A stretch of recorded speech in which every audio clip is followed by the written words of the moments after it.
Avant, le Havre, c'était ça. Une bonne grosse boîte remplie de matériel. Une boîte signée en français par Istari+.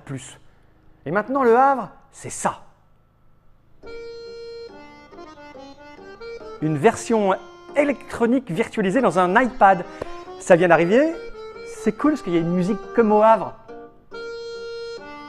Parce qu'au Havre, c'est les champions de l'accordéon. Alors comme dans tout ce genre de trucs, la musique c'est rigolo, mais c'est très rapidement pénible. Donc voilà, le Havre, c'est un jeu d'Uwe Rosenberg, c'est un jeu pour joueurs un peu chevronnés, qui a l'habitude. La version a été développée par Sage, Codito Games, c'est une version virtuelle, en anglais et exclusivement en anglais pour le moment, alors qu'en français, la boîte était là, elle était faite par Istari+, je l'ai dit. C'est un jeu pour 1 à 5 joueurs à partir de 12 ans pour des parties de 100 à 200 minutes, c'est du lourd, c'est du costaud, c'est pour joueurs qui savent y jouer.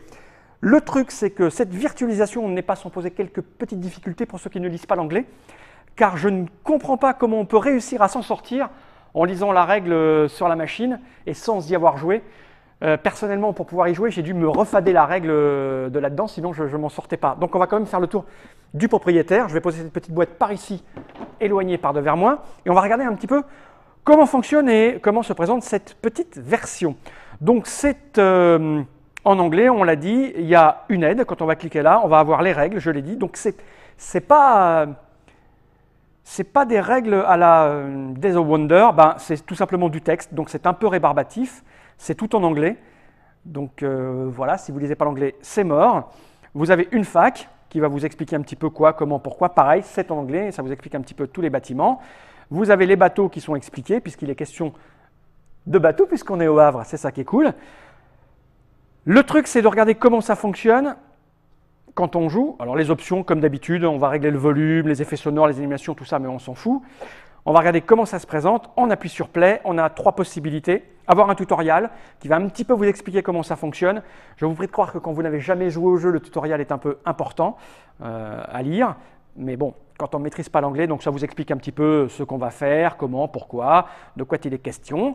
Et après, on se lance dans la partie. Alors le Play, il y a 2 possibilités, en local ou en ligne. Local, je vais jouer tout seul ou avec mes amis. Et en ligne, je vais jouer avec des gens qui sont connectés en ligne pour pouvoir participer au truc là. Vous savez, quand on a des amis sur l'Apple Store, tout ça, on peut jouer avec eux. Alors en local, c'est simple. Voilà, non, je ne veux pas restaurer le précédent jeu. On peut donc, vous l'avez vu, avoir une partie en cours et revenir quand on ne l'a pas terminé. Ça, c'est plutôt pratique. Donc je peux jouer de plusieurs manières. Donc je peux jouer de 1 à 5, on peut jouer tout seul, c'est un jeu qui peut se jouer tout seul, c'est un jeu de gestion pure, où on va essayer de faire le meilleur score possible jusqu'à la fin de la partie. On peut jouer avec des amis autour de la table, donc on va pouvoir sélectionner là si on joue contre l'ordinateur ou si on joue contre un ami, lui donner un nom. Ou alors personne. Quand on a joué contre l'ordinateur, on peut lui donner un niveau. On est habitué, ceux qui connaissent déjà Euphrates, Tigris, etc. le savent. Il y a de l'intelligence artificielle et de simple à compliqué. Donc imaginons que je vais jouer contre des gens simples, on va jouer à 3. Une fois que j'ai fait ça, je peux choisir qui va commencer la partie. Je vais lancer la partie et on se retrouve sur un plateau. Ma foi, pour ceux qui connaissent le jeu, ils vont s'y retrouver, mais ça va être difficile parce que c'est extrêmement chargé. C'est un jeu où il y a pas mal de matériel. C'est un jeu où on étale des trucs sur la table. Il y a des cartes, il y a des ressources, il y a un plateau avec un contour en forme de bateau que l'on va avancer sur la rivière. C'est assez chargé, mais on retrouve les fondamentaux, c'est-à-dire que le Havre est un jeu de gestion pure où vous allez devoir progresser pour atteindre un maximum de points de victoire à la fin de la partie. Ces points de victoire vont être gagnés en fonction des bâtiments que vous avez achetés, des bâtiments de construction qui vont vous permettre d'accélérer vos achats.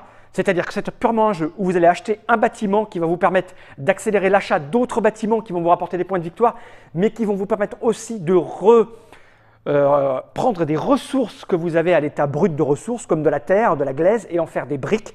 Donc vous allez devoir acheter le bâtiment qui va vous permettre de fabriquer des briques, qui lui-même va vous permettre de faire un bâtiment, qui va vous permettre de fabriquer des trucs encore plus costauds, pour avoir par exemple du métal, pour le transformer en poutres métalliques qui vont vous permettre d'acquérir des bateaux, qui vont vous permettre eux-mêmes d'avoir des ressources pour nourrir vos bâtiments. Enfin bref, c'est très sophistiqué, c'est très fin, donc il y a beaucoup de choses sur le plateau. Ce qui explique que ce n'est pas très clair et très évident au départ. Donc, c'est à lui de jouer. Non, c'est moi, c'est clair. Je ne sais plus ce que je lui ai dit. Donc, lui, il va choisir une ressource. Voilà, on entend le bruit. Donc j'ai merdé parce que je dis que Clay était un joueur, donc on va lui faire n'importe quoi, on s'en fout. Donc voilà, on retrouve la mécanique générale. On a une piste centrale sur laquelle nos pions vont avancer. En fonction de l'endroit où on arrive, on va répartir des ressources dans les petits quais qui sont là. À votre tour, c'est extrêmement simple malgré tout, malgré la sophistication de la mécanique. Vous avez le droit à récupérer des ressources ou alors en cliquant dessus avec vos doigts. Vous voyez, vous avez les quais. Si vous connaissez le jeu, c'est facile. Si vous ne connaissez pas le jeu, vous êtes perdu. Donc voilà, vous allez prendre vos ressources. On va dire que je passe. Alors, ça va être très compliqué de vous montrer comment ça fonctionne vraiment, puisqu'il va y avoir des achats de bâtiments. Mais pour acheter ces bâtiments, il va falloir avoir une carte qui vous permet d'acheter des bâtiments. On va aller voir comment ça se passe. Mais là, c'est à moi. Imaginons que je vais acheter des bâtiments. J'ai ma carte, elle va s'agrandir. Je vois ce qu'elle fait. Je peux avoir de l'aide. Ici, c'est en anglais. Encore une fois, si vous ne connaissez pas le jeu, c'est compliqué. Si vous cliquez sur une des cartes, parce que c'est un jeu où on va dépiler des cartes, on va avoir accès aux cartes qui sont proposées en premier ici. Mais on peut avoir un enchaînement possible par rapport à ce qui est en dessous. Si on veut voir ce qui est possible, il suffit de cliquer sur une. Tous se mettent devant, je choisis, ça me le met en avant. Quand je peux l'acheter, ça m'indique que je peux l'acheter ou pas. Je ne vais pas rentrer dans les détails de règles. On fera peut-être une Trick Track TV où on expliquera la règle en particulier, parce qu'on ne l'a jamais fait jusque-là. On rebaisse. Quand quelqu'un s'est rendu propriétaire d'un bâtiment, je peux aller chez lui poser un de mes pions.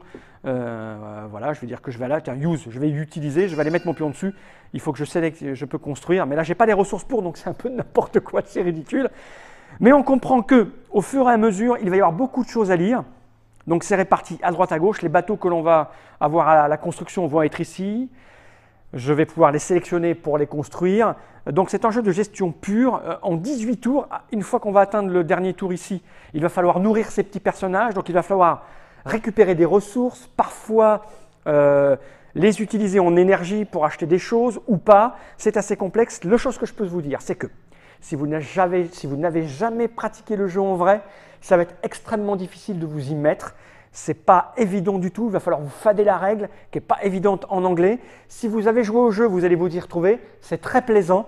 Vous retrouvez la profondeur du jeu, l'intelligence artificielle a l'air assez forte. Je dois vous avouer que je n'avais pas joué depuis longtemps. J'ai lancé une partie, j'ai fait à peu près n'importe quoi, je me suis fait piler mais d'une force assez élevée, je dois dire. Je me suis pris une belle humiliation. Ça va vous permettre de tester des stratégies. C'est plaisant parce que vous n'avez pas à manipuler le matériel. À chaque tour, il y a des ressources à mettre. Parfois, on se trompe.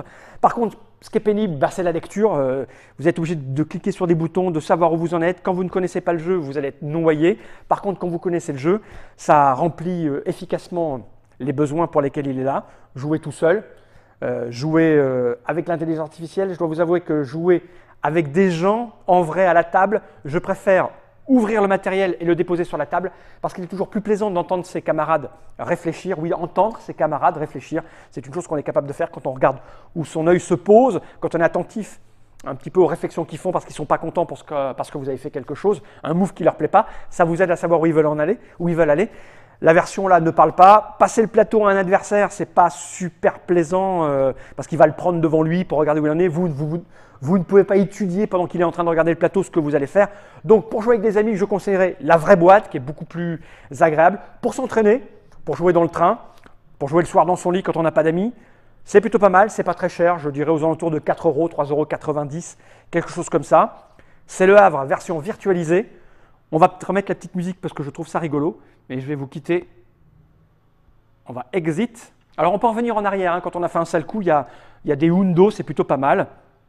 On va sortir, on va mettre les options. Et là, j'aime bien cette ambiance du Havre. Qui connaît le Havre sait qu'il y a cette ambiance charmante. Le Havre. Avant, il y avait ça, triste et terne. Maintenant, il y a ça, en musique, pour iPhone. Alors sur iPhone, ça doit être insupportable, ça doit être tout petit. Déjà que sur l'iPad, c'est petit. Mais sur l'iPad, vous avez la musique et ça, c'est plutôt bonheur.